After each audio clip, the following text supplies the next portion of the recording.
Okay, so we are going to talk about functions. The first topic we're going to discuss is determining whether a relation represents a function. So before it gets to be a function, it is a relation. So go ahead and highlight. A relation is a correspondence between two sets. It's like a relationship. It's how two things connect together. If x and y are two elements in these sets, and if a relation exists between x and y, then we say that x corresponds to y, or that y depends on x. And we write y arrow, or x arrow y. And here's a nice little graphy example. So this is all the math speak to define a relation. For example, maps and ordered pairs as relations. So if you got a state and you look at your number of representatives, Alaska has 7, Arizona has 8, California has 53, Colorado has 7, Florida has 25, and North Dakota has 1. So this is a relation. There's a relationship between the states and the number of representatives. So we'd write the ordered pair as such. So here is what a function looks like. Dan, he's got 1 phone number. Gizmo has another.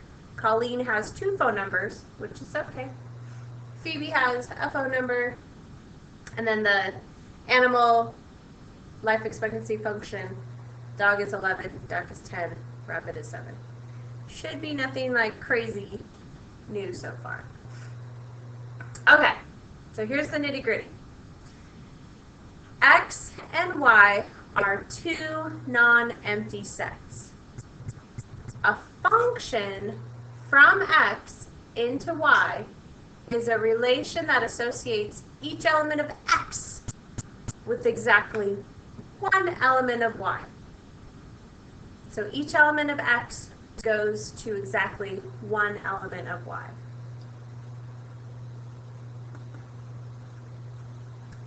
For example, determine if the following relations represent functions. If the relation is a function, then state its domain and range.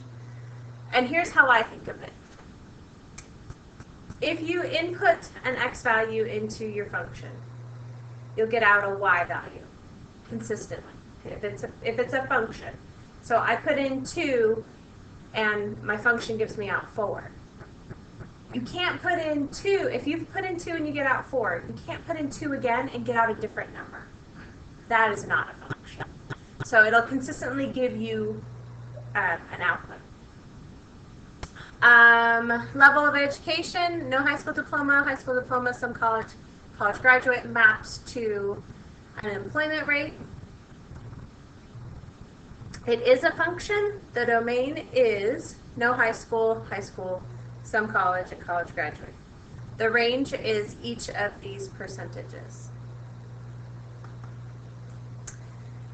Let's determine whether the relation represents a function. We got calories and fat. So 410 calories for a Wendy's single, the fat is 19.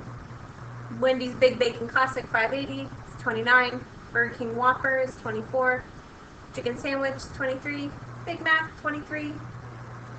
No, Big Mac is 33, and a McChicken is 23. It is a function. The domain is the calories, and the range is the fat. Note that it is okay for more than 1 element.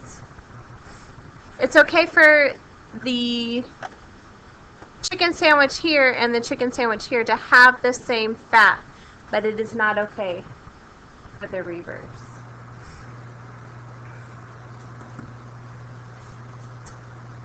All right, so number of carrots and the price. is this a relation or is this relation a function? What do you think?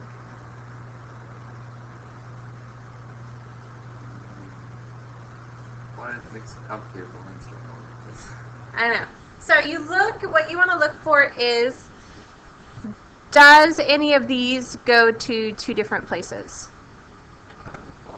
Yeah, 0.86 goes to here and to here.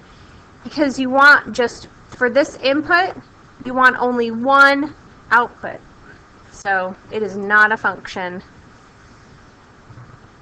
0.86 carats has two prices assigned to it.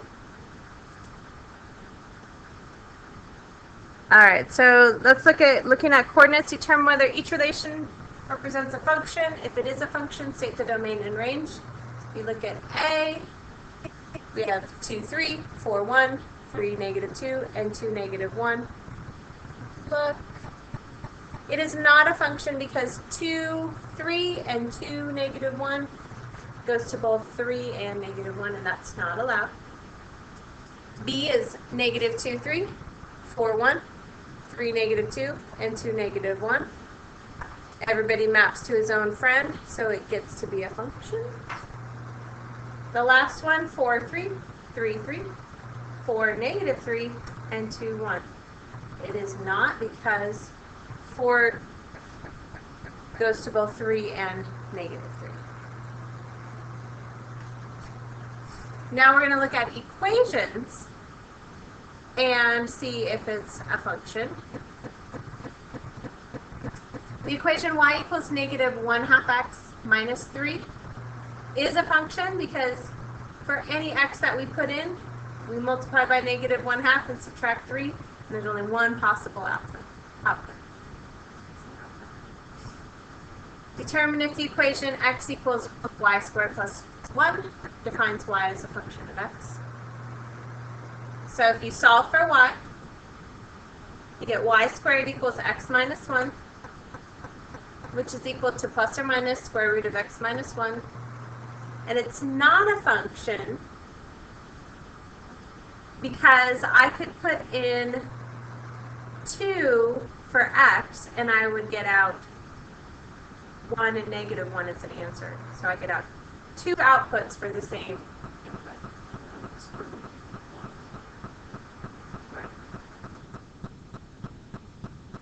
Alright, so finding the value of a function is something we've done before. We input a value in place of the x and we get out the numeric value. So we input, it goes into the function. One thing to note, you can only input numbers that are within the domain of the function, and then you get one output for each input. All right, so here's the different areas, the different ways we're going to see this. Sometimes we're just going to straight up replace the x in our function. F means function. The parentheses mean of. So this is a function of, f is function of x. So our function of x is equal to -3 x squared plus 2x. We're going to, in this first scenario, we're going to take the x out of our function and replace it with a 3. When we do that, we just make sure we put parentheses around it so that our order of operations is maintained.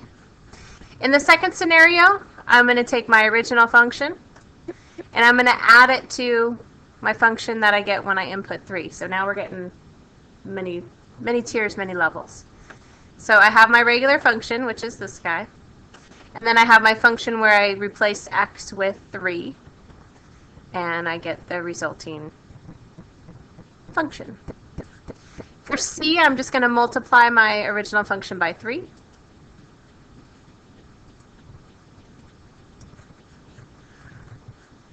For D, I'm going to input a negative x in place of my x.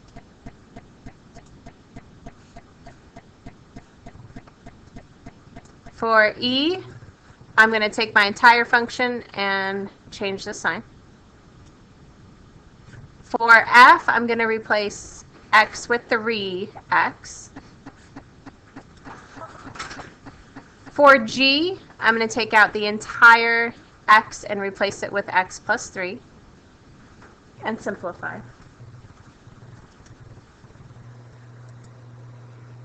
And then for H, this is your calculus prep. This is a precalculus. It's actually the definition of a derivative. We're going to take out x and put in x plus h. Simplify. Then we're going to minus its own function, and then we're going to divide everything by h. So for good times. And then simplify, simplify, simplify. Oh, one more. Awesome. All right, so finding values of a function on a calculator, if you put in the function underneath y equals, you can actually go to value and type it out. Or if you input the value and hit enter, and then type in the function, you can get out the value pretty easily.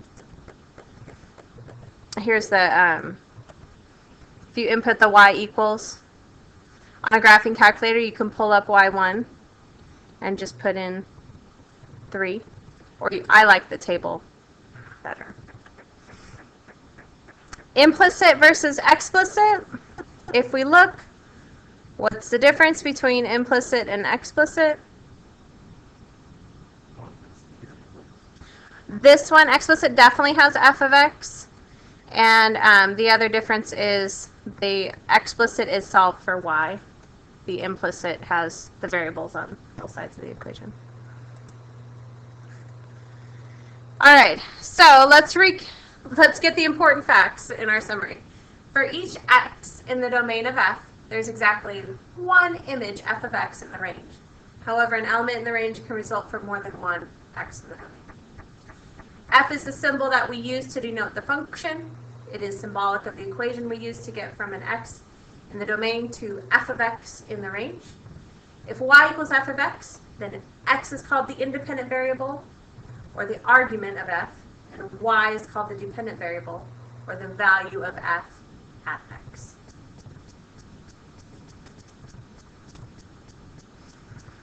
All right, finding the domain. Now, this is the value that you always want to start out with all real numbers. So when you look at a function, all real numbers are on the table. And then you start thinking what numbers will make either my square root negative or my denominator equal to 0. And then you exclude those values. So the denominator can't equal 0. So our domain for our first one is where x squared minus 2x minus 3 is equal to 0. So we just factor that out, and we get that the domain is all real numbers except for x equals 3 and x equals -1. We cannot equal 3 or -1. We look at B, we start with all real numbers, and we say, are there any denominators? No. Are there any roots? No. So there are no restrictions on the domain. It can be all real numbers. This guy, because it's a root, 3 minus 2x has to be bigger than 0. Can't be negative under the root. We solve this out. So the whole reason we solved inequalities when we were in Algebra 1 is for this reason. And we get the domain is x greater than or equal to 3/2, or you can write it as -infinity. So the open parenthesis means it's not included. And because you can't really include -infinity, it goes on forever, so it's not possible. And then 3/2. And then the bracket means 3/2 is included. All right, Finding the domain of a function defined by an equation. Start with the domain as a set of real numbers. If it has a denominator, exclude any numbers that give you 0. If it has a radical that's even, which means square root, fourth root, sixth root, exclude any numbers that cause the expression inside to be negative.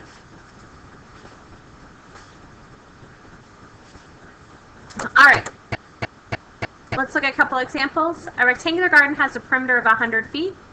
Express the area as a function of the width. Find the domain. So we have our area inside this yellow box. Our width is here. If we look, the area is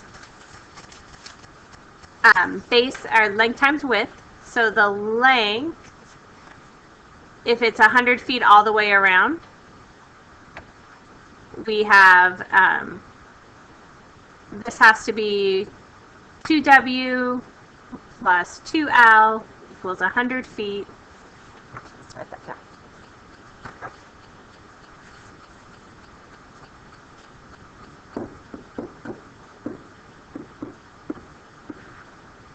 So if we know that the perimeter is 2 times W plus 2 times L,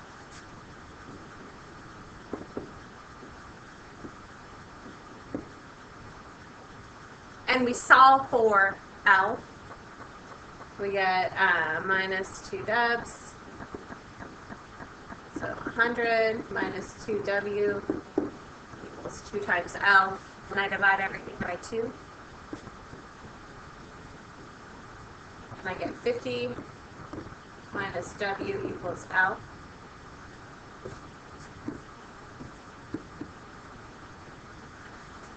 Which brings us to the area. The area is length, which is 50 minus W, times width, which is W. W times 50 minus W.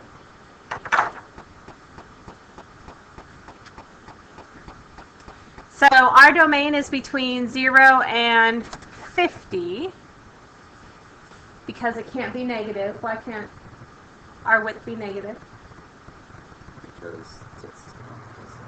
You can't have, when you're talking about distances or measurements or length, you can't, just like you can't walk negative miles, even if you walk backwards, you're still walking positive distance. So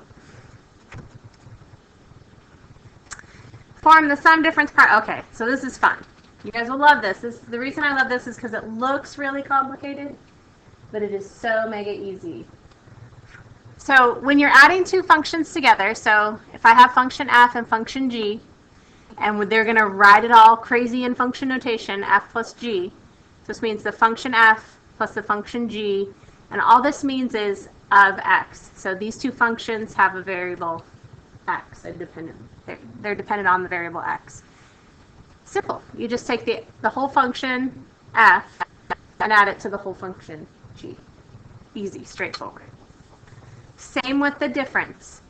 If I'm subtracting the two functions, I take the entire function f minus the entire function g.